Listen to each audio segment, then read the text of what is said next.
Army chief general Asim Munir سے پاکستان کے 10 سرکردہ جو کاروباری شخصیات ہیں ان کی ملاقات ہوئی۔ وفاقی وزیر خزانہ اسحاق ڈار بھی اس ملاقات میں موجود تھے۔ کہنا یہ چاہیے کہ بنیادی طور پر ان کاروباری حضرات کو ایشورنس دی گئی کہ پاکستان کے حالات جلد اس مشکل سے باہر نکل جائیں گے۔ بنیادی مقصد یہی تھا، کانفیڈنس بلڈنگ تھی۔ کاروباری حضرات کی درخواست کے اوپر ہی میٹنگ کا انعقاد کیا گیا تھا اور ڈار صاحب نے پھر IMF کے پروگرام کے حوالے سے بھی بریف کیا۔ جو 5-7 نکات ہیں میں ان کو آپ کے گوش گزار کرنا چاہوں گا۔ 5 ہی افراد کراچی سے تھے، بزنس لیڈرز کہہ لیجئے، بڑے بڑے سلیکٹڈ لوگوں کو مدعو کیا گیا تھا، اور 5 ہی کا تعلق پنجاب سے یا لاہور سے تھا۔ پہلا نقطہ یہ تھا کہ پاکستان کی معاشی مشکلات جلد ختم ہو جائیں گی۔ یہ آرمی چیف کی طرف سے ایشورنس کرائی گئی کہ مشکلات ہیں ابھی، لیکن پوری کوشش کی جا رہی ہے اور جلد پاکستان اس مشکل صورتحال سے نکل جائے گا۔ پاکستان اللہ کے نام پر بنا ہے اور پاکستان ہمیشہ قائم رہنے کے لیے بنا ہے۔ سیاست میں مداخلت نہیں کرنا چاہتا۔ پہلے ابتدائی 3-4 جملوں کے بعد کچھ کاروباری شخصیات نے سوال جواب کیا اور ایک نے کہا کہ یہ جو پولیٹیکل پولرائزیشن ہے یہ بہت اوپر تک چلی گئی ہے، تو ماضی میں بھی فوج جو تھی وہ مداخلت کرتی تھی تاکہ معاملات سیاست کے اس قدر تلخی کا شکار نہ ہو جائیں کہ سنبھالے سے باہر ہو جائیں، تو کہیں نہ کہیں ایک انٹریکشن ہونا چاہیے، بیک چینل ہو یا کوئی رابطہ ہو جس سے معاملات سدھار کی طرف چلے جائیں۔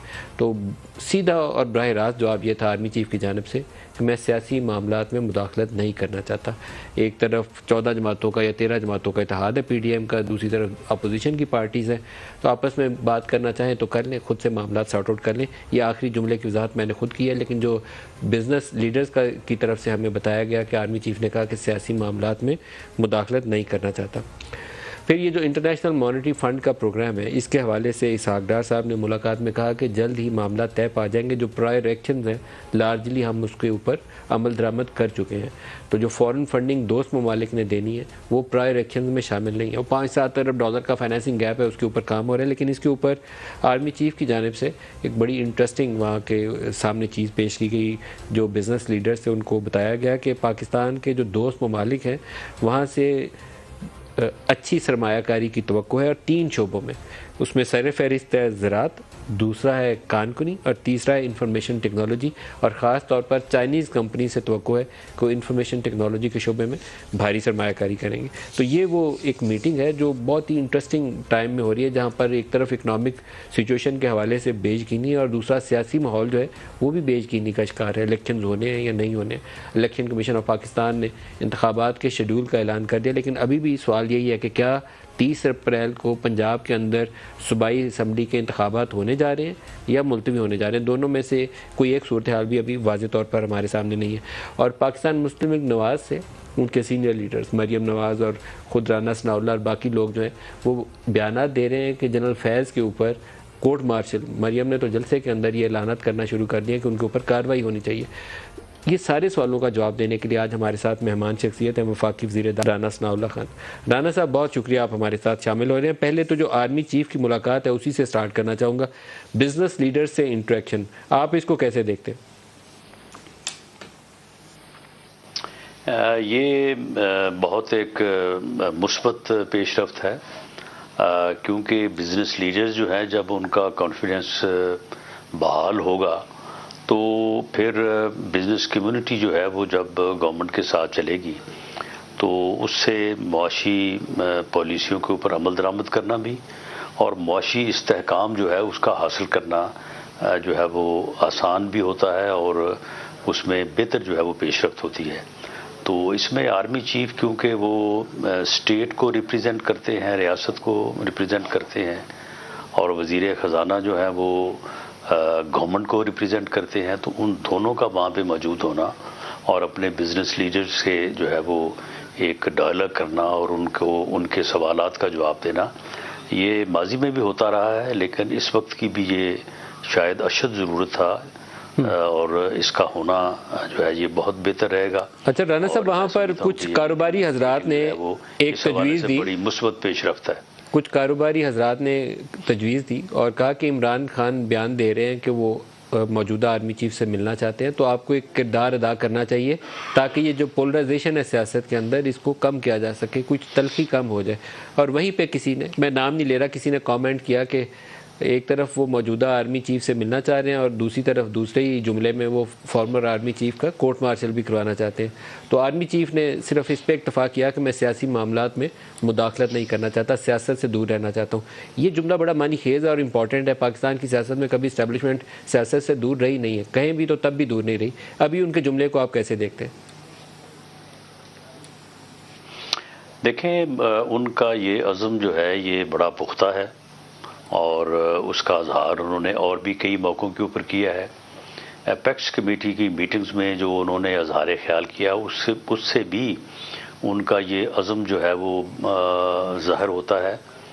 معاملہ یہ ہے کہ پالیٹکس جو ہے اس کے اسرار و رموز اور اس کی جو تلخیاں ہیں, جب وہ اسٹیٹ کو ہٹ کرنے لگے اور اسٹیٹ جو ہے وہ ان سے متاثر ہونے لگے, تو ایسے موقعوں کے اوپر میں سمجھتا ہوں کہ پھر اسٹیبلشمنٹ کو یا وہ تمام اداروں کو, ان اداروں میں آپ ایک ادارے کا نام کیوں لیں, اس میں دوسرے ادارے بھی ہیں, اس میں سول سوسائٹی بھی ہے, اس میں جوڈیشری بھی ہے. تو اسٹیٹ کی حفاظت کے لیے تو سب کو جو ہے وہ آگے آنا چاہیے اور آگے آنا جو ہے اور معاملات کو سلجھانا جو ہے وہ کوئی نامناسب بات نہیں ہے. اب ملک جو ہے وہ اس مرحلے پہ پہنچا چاہتا ہے کہ ایک آدمی جو اپنی ضد, جو اپنی انا, جو اپنی ہٹ دھرمی, جو اپنی غیر جمہوری سوچ, منفی سوچ, انتقامی سوچ کی وجہ سے اس ملک کی سیاست کو اس حد تک پراگندہ کر چکا ہے, متاثر کر چکا ہے کہ وہ اب اسٹیٹ کو خطرے سے دوچار کرنے کی طرف بڑھ رہی ہے. میں سمجھتا ہوں کہ اس مرحلے کے اوپر وہ تمام ادارے جو ان چیزوں سے متعلقہ ہیں, الیکشن کمیشن آف پاکستان ہے, انہیں جو ہے وہ اس معاملے کے اوپر سوچنا پڑے گا, کیونکہ ہماری دانش میں جو الیکشن جس طرح سے یہ ایک پرپیچول, ایک پرماننٹ جو ہے وہ ڈسیبلٹی, عدم استحکام جو ہے وہ ملک کو اس طرح کا الیکشن دو چار کرے گا. یہ ہماری رائے ہے, اس کے اوپر باقی بھی سوچیں.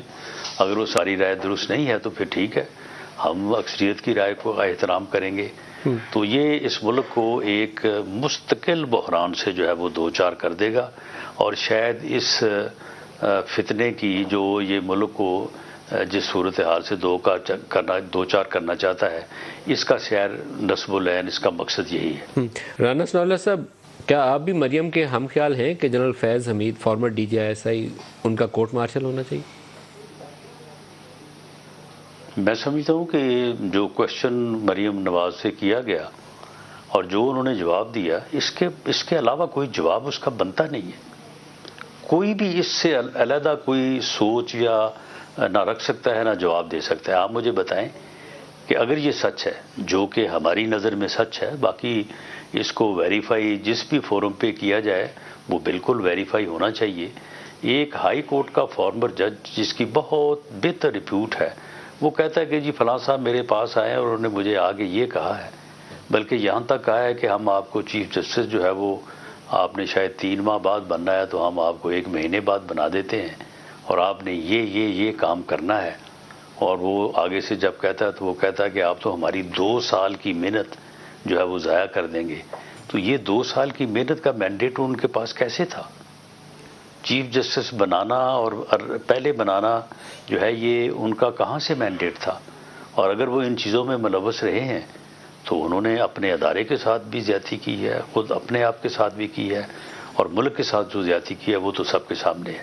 سر, آپ اس کے اوپر کوئی تحقیقات کر رہے ہیں؟ لوگوں کو پروسیکیوٹ دیکھیں جی, اس کے اوپر تحقیقات تو خیر ابھی تک نہیں ہو سکی. جوڈیشل جو سپریم جوڈیشل کونسل ہے اسے اس کے اوپر تحقیقات کرنی چاہیے تھی, لیکن باوجود شوکت صدیقی صاحب کو ٹیکنیکل بنیادوں کے اوپر ناک آؤٹ کر کے انہیں جو ہے وہ ہائی کورٹ, اسلام آباد ہائی کورٹ سے علیحدہ کر دیا گیا.